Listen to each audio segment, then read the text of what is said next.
Assalamualaikum warahmatullahi wabarakatuh.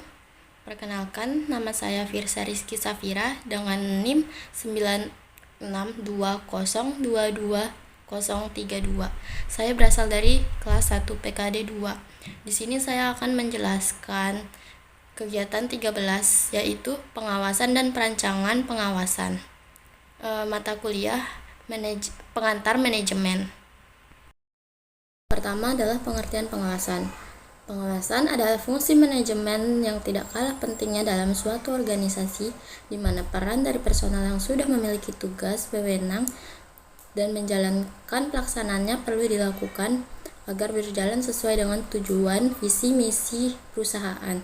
Nah, kalau secara umum, pengawasan adalah proses untuk menjamin segala kegiatan yang dilaksanakan telah sesuai dengan rencana yang telah ditetapkan. Lebih lengkapnya, definisi pengawasan adalah usaha yang disusun secara sistematis untuk menentukan acuan kerja dalam rangka pencapaian tujuan organisasi. Selain definisi tersebut, ada 7 definisi lain menurut para ahli. Yang pertama, menurut Schermerhorn pada tahun 2002, pengawasan adalah proses dalam menetapkan ukuran kinerja dan pengambilan tindakan yang dapat mendukung pencapaian hasil yang diharapkan sesuai dengan kinerja yang telah ditetapkan tersebut. Pengertian yang kedua, menurut Stoner, Freeman, dan Gilbert pada tahun 1995, pengawasan adalah proses untuk memastikan bahwa segala aktivitas yang terlaksana sesuai dengan apa yang telah direncanakan. Lalu kita lanjut untuk pengertian pengawasan yang ketiga yang dikemukakan oleh Sarwoto, yaitu pengawasan adalah kegiatan dan manajer yang mengusahakan supaya pekerjaan dapat terlaksana sesuai dengan rencana yang telah ditetapkan ataupun hasil yang sudah dikehendaki. Baru yang keempat, menurut Soekarno-K, pengawasan ialah suatu proses yang menentukan mengenai apa yang harus dikerjakan, supaya apa yang harus diselenggarakan akan dapat sejalan dengan sesuai rencana.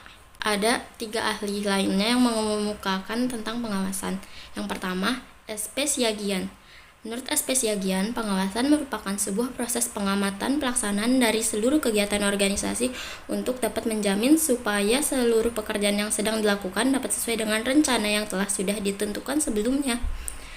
Menurut M. Manulang, pengawasan ialah suatu proses untuk dapat menetapkan pekerjaan apa yang telah dilaksanakan, menilainya dan juga mengoreksinya, dan bila perlu dengan sebuah maksud agar pelaksanaan pekerjaan sesuai dengan rencana semula.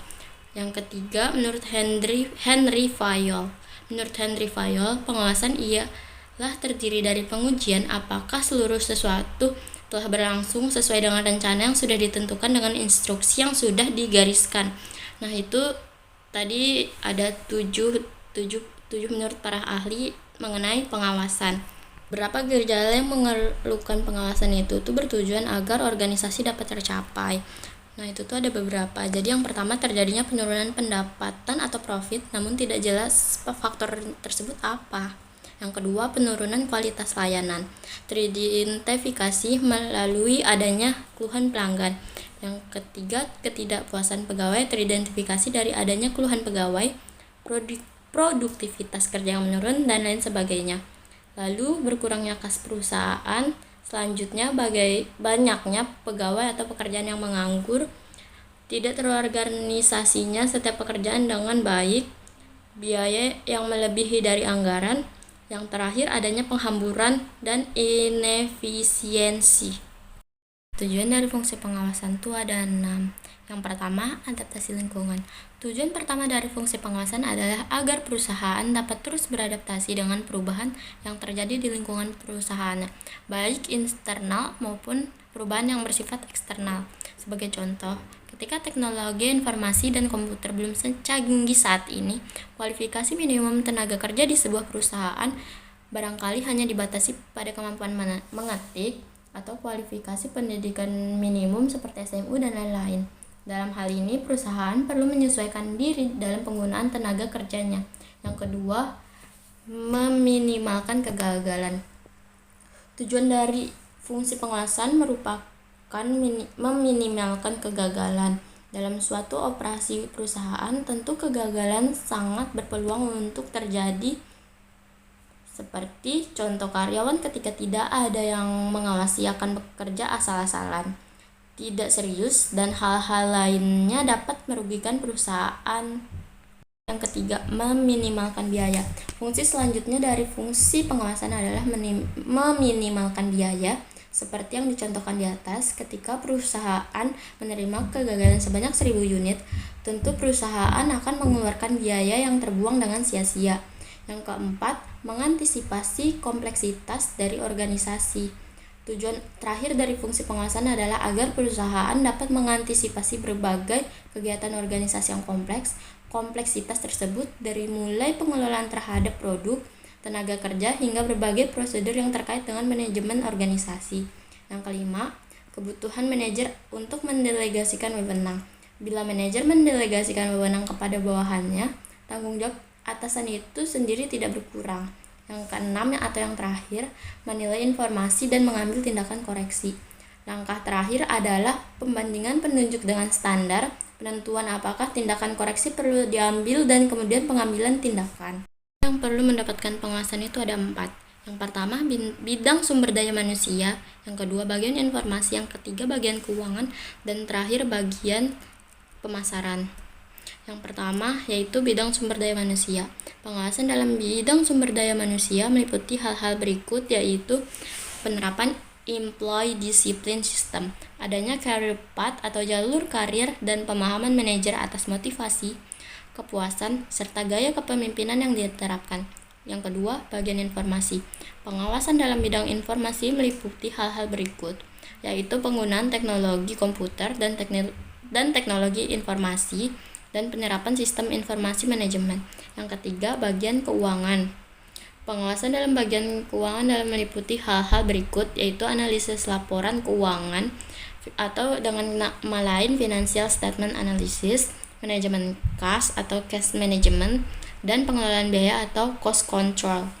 Lalu yang terakhir, bagian pemasaran. Pengawasan dalam bagian pemasaran meliputi hal-hal berikut, yaitu evaluasi atas pasar, sasaran, dan pasar potensial, survei atas perilaku konsumen dan berbagai faktor yang terkait dengan konsumen, dan evaluasi atas strategi pemasaran dan bauran pemasaran yang dilakukan. Bagian terakhir yaitu pentingnya pengawasan.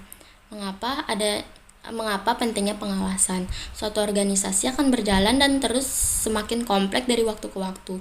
Banyaknya orang yang berbuat kesalahan, dan guna mengevaluasi atas hasil kerja yang telah dilakukan, inilah yang membuat fungsi pengawasan semakin penting dalam setiap organisasi. Pentingnya pengawasan itu ada 6.